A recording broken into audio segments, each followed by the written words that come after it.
Polres Buleleng menggelar panen raya jagung serentak kuartal 2 yang dirangkaikan dengan groundbreaking 10 gudang ketahanan pangan Polri serta launching operasional 166 SPPG Polri. Kegiatan ini menjadi bentuk dukungan Polri terhadap program ketahanan pangan nasional.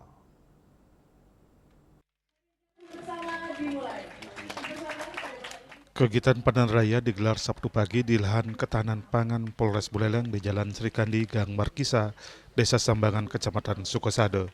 Kegiatan dihadiri Wakapolda Bali, Brigjen Polisi Imade Astawa SIK, didampingi sejumlah pejabat utama Polda Bali.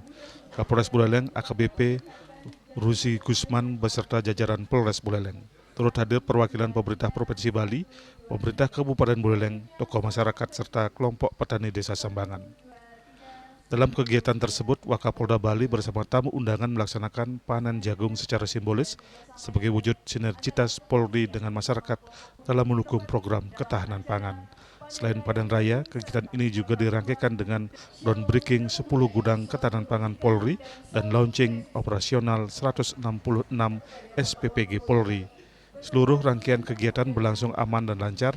Selanjutnya rombongan Wakapolda Bali melanjutkan kegiatan menuju SPPG Kubu Tambahan. Yasri Yuli, Bali TV.